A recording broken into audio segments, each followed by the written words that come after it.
Hey guys, welcome back to Top 1%. Today's video is your ultimate guide to training and taking a break from training and getting back to training to get back to your full potential. So, most people think that when you take a break from training, even for a week or two, Oh my god, I'm going to lose all my strength, I'm going to lose muscle, my photos won't look the same, my clothes won't fit me the same again. It's the end of the world. What do I do? but that's not how it works. It takes a long time for you to develop your fitness levels, and it also takes a long time for you to lose it. Anybody that has made a substantial amount of progress in terms of fitness knows that it takes a lot of time to get there, and it also does take a lot of time to lose your progress. And I'm going to get into the exact details and even share some research studies that had been conducted to prove to you that it does take a lot of time for you to lose your progress, and it's not the end of the world. I'll also tell you all the strategies that you need to know, all the little facts and science behind training and taking breaks that will allow you to optimize your training and get back to training after a break to do your absolute best. So without any further ado, let's get started this video right away and watch it all the way till the end, because I promise you it's going to be worth your time. So let's get started right away. Okay, so here's the deal. For the first 3 weeks of taking a complete break from training, you lose negligible amounts of fitness, whether it is strength or muscle, right? Here's studies that were conducted on your screen to show you exactly how much difference it made in terms of strength and muscle after taking a break from training. And as you can see, it's not that big of a difference.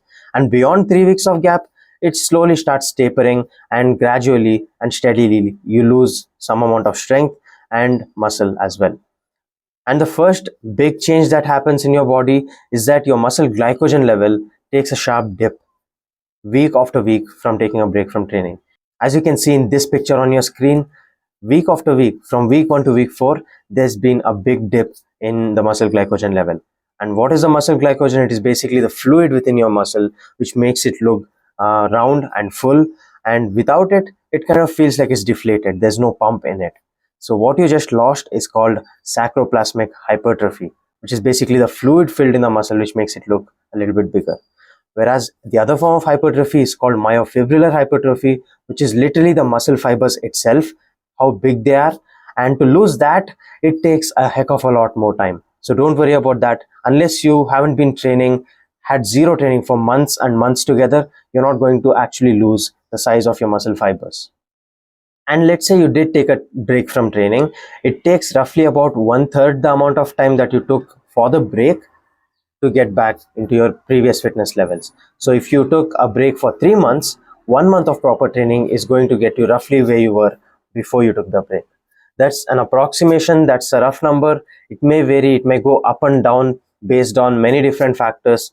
And one of the most important things is the more advanced you are, the higher your fitness levels are to begin with, the bigger the difference of taking a break makes. So if you have been training for 8 years, you're a top level competitor, then you take a break, yes, it makes a substantial difference and your fitness levels do drop considerably. But if you're a beginner who's just been training for 3 or 4 months consistently, you take a break, you come back, you haven't really lost that much. So when you do get back to training, you just need to focus on getting your technique right and slowly building your work capacity again to get back to where you were at. You see, there could be many reasons for taking a break from the gym. It could be because of a hectic lifestyle or schedule, that you've been traveling around a lot, you have a lot of work, a lot of responsibilities, because of which you couldn't make time for training, or you've been traveling. Happens, right? But the only case scenario where you can absolutely not do any sort of training is some sort of a serious injury. Otherwise, if time is of the issue, then you can do something. You can at least run a maintenance program rather than completely taking time off from training. And that would be way smarter than completely stopping training altogether.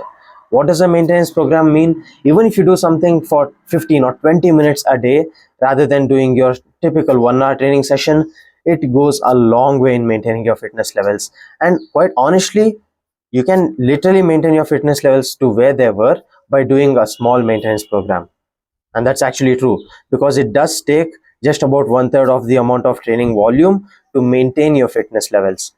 But to increase it further, you need to push your threshold, you need to push your limits beyond of where it is at right now if you want to make progress. But to maintain it, it's a lot easier. So let me give you a simple guideline as to what you need to do during a maintenance program. So let's say typically you're doing 3 sets on each exercise. You just drop down to 1 set per exercise. And what you need to focus on is remove all the assistance and isolation and smaller exercises and the smaller muscle groups. Just focus on the exercises that are bang for your buck, that is efficient for the time and effort that you put in. Target the main compound lifts, the main major muscle groups. Do one exercise per major muscle group. It could be one squat based movement, one hip hinge based movement like a deadlift, one upper body push, one upper body pull, and then your set. That's all you need to do in a single session. So it's like 1 set for 4 exercises, and that's it. That's all you need to do for your maintenance program, and that would take you what, 20 minutes? I think you can afford 20 minutes if time is something that you are considering. Oh, and guess what? You don't even need to do this every single day of the week. Even doing this for 2 or 3 times a week is sufficient. It's good enough to keep your fitness levels cruising for a good amount of time. And beyond that, get back to your training and get back to kicking your ass. Let's talk about another case scenario. Let's say you're actually injured and you can't do proper training. In that case, don't completely stop. Train the parts of your body that are healthy, that are not injured, so that you can at least maintain progress in the points where you're not injured, right? In the parts where you're not injured. So let's say you have hurt your left arm and you can't use your entire left arm, right? Train your right arm, train your legs, train your core. You can do all of that. So do what you can while you still can. That's a very simple thing. And there's another advantage of this, right? So let's say your left arm is injured and you're still training your right arm. After you get back to training your left arm, once it's recovered, it's going to have a good amount of progress done here as well. You don't believe me? It's actually scientifically proven. This is called cross education.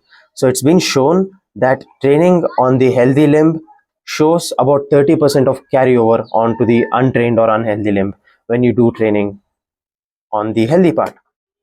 I think knowing that there's a 30% strength carryover to the untrained limb because of cross education, that's a pretty good motivation to train even when you're injured. This happens because of neural drive. Basically, it is the signal that your brain gives to your muscles, and when you get that neural drive on one side of the body, it does carry over to the other side as well, albeit to a smaller extent. Okay, so let's say you haven't done training for a long period of time, and now after a break, you want to get back to training. What do you do? Where do you begin?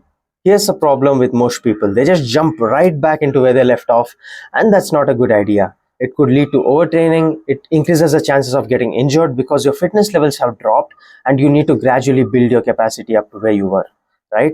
So what I would recommend is do about 2/3 the volume of what you were doing earlier, as in if you're doing 3 sets earlier, drop to doing 2 sets. If you are lifting 100 kgs, drop down to about 75 kgs or 80 kgs, right? It's better to start safe, start conservative, and slowly build up your capacity than to overshoot and fall flat on your face.